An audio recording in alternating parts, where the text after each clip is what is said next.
Assalamualaikum warahmatullahi wabarakatuh. Nama saya Sari Putri Melinda S. dari Universitas Terbuka, Prodi Pertanian Agribisnis, minat penyuluhan dan komunikasi pertanian. Pada hari ini saya akan melakukan praktikum pemanfaatan limbah pertanian berkaitan dengan jenis-jenis limbah pertanian.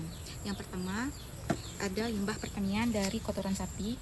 Kedua, ada limbah pertanian dari limbah sayuran. Yang ketiga, ada limbah pertanian dari kulit bawang. Yang keempat, ada limbah pertanian dari sekam padi. Yang kelima, ada limbah pertanian ada limbah dari cucian air beras. Karakteristik dari limbah kotoran sapi. Kotoran sapi ini warna yang bervariasi dari kehijauan hingga kehitaman. Warna dari kotoran sapi yang berbentuk hitaman dihasilkan karena terkena oleh udara. Limbah kotoran sapi adalah sisa-sisa tumbuhan yang belum tercerna yang meliputi usus hewan. Limbah kotoran sapi kaya akan mineral. Warna kotoran sapi berkisar dari kehijauan hingga kehitaman. Manfaat dari kotoran sapi yang pertama, pupuk kaya nutrisi. Kotoran sapi kaya akan bahan organik dan kaya nutrisi, mengandung sekitar 3% nitrogen, 2% fosfor, dan 1% kalium. 3. Memperbaiki struktur tanah. Pengomposan kotoran sapi menambah banyak bahan organik ke dalam tanah, meningkatkan kapasitas menahan kelembaban dan aerasi. Yang ketiga, kotoran sapi yang dikomposkan yang mengandung bakteri membutuhkan bagi nutrisi pembentuk tanah pada tumbuhan. Yang kedua adalah limbah dari sayuran. Karakteristik dari limbah sayuran adalah bagian sayuran yang seperti batang dan daun tidak dapat digunakan lagi. Contoh limbah sayuran adalah batang tanaman seperti yang saya pegang ini, yaitu sayuran bayam. Dan dapat digunakan juga sayuran lainnya seperti sayuran kangkung, singkong, pepaya, mentimun, terong, dan yang lainnya. Sayuran merupakan jenis limbah organik yang memiliki kandungan air tinggi dan serat selulosa yang berpotensi untuk dijadikan pupuk cair. Sifat-sifat ini menjadikan limbah sayuran sebagai sumber daya penting untuk pembangkitan bioenergi yang dapat diolah kembali menjadi biosfer. Manfaat dari sayuran untuk tumbuhan tanaman. Limbah sayuran dapat memperkaya tanah dengan unsur hara dan meningkatkan kualitas dan kesuburan untuk pertumbuhan tanaman yang lebih baik. Kemudian ada limbah kulit bawang. Karakteristik dari limbah kulit bawang. Kulit bawang memiliki kandungan nutrisi yang sangat dibutuhkan oleh tumbuhan. Memiliki 3 unsur, yaitu nitrogen, fosfor, dan potasium. Limbah kulit bawang merah berwarna keunguan, kecoklatan, dan kemerahan. Limbah kulit bawang memiliki tekstur yang kering, rapuh, dan mudah hancur. Limbah kulit bawang memiliki potensi untuk dimanfaatkan sebagai sumber bahan aktif farmasi, kosmetik, warna alami, pupuk organik, dan pakan ternak. Kemudian ada sekam padi. Karakteristik dari sekam padi. Sekam padi merupakan kulit padi setelah diambil bulir berasnya. Sekam padi merupakan hasil sampingan dari penggilingan. Cara penggunaan sekam padi adalah dengan mencampurkan sekam padi dengan media tanam. Sebagai media tanam, sekam padi memiliki beberapa kelebihan. Yang pertama, dikarenakan bentuknya yang menyerupai perahu seperti ini,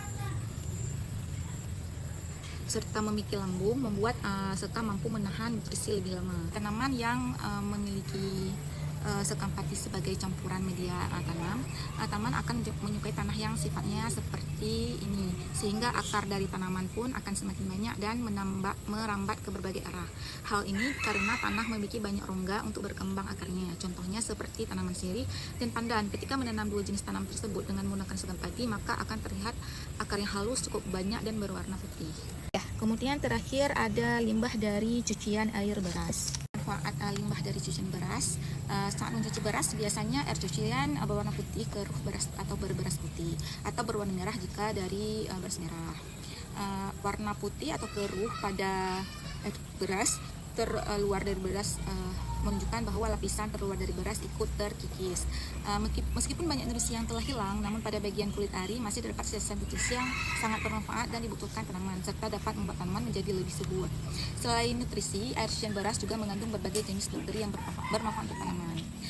Manfaat dari air cucian beras yang pertama, membantu beberapa hormon yang ada pada tanaman sehingga bisa merangsang pertumbuhan pucuk daun. Yang kedua, membawa makanan ke seluruh sel pada daun dan batang. Yang ketiga, mengandung zat pati. Yang keempat, mengandung pertumbuhan patogen. Yang kelima, mengurangi shock transpantas. Yang keenam, membagi sumber energi. Yang ketujuh, membantu proses fotosintesis.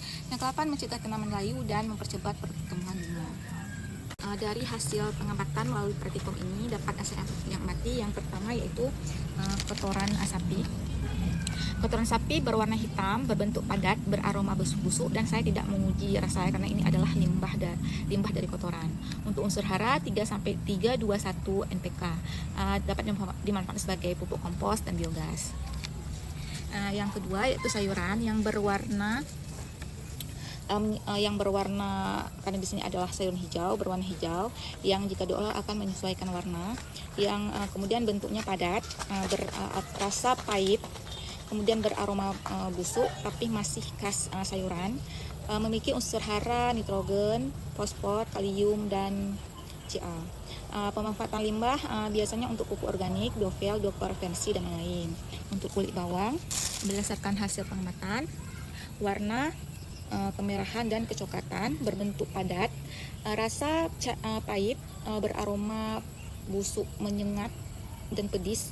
Unsur hara kalium, magnesium, fosfor, dan besi. Dapat digunakan sebagai pupuk organik, cair, dan pestisida nabati bagi tumbuhan. Yang keempat ada sekam padi, berwarna kuning kecoklatan, bentuk padat, rasa hambar, sedikit sepat, aroma khas jerami. Unsur hara silika karbon, lignin, dan sulosa, protein, lemak, serat, dan abu dan karbohidrat.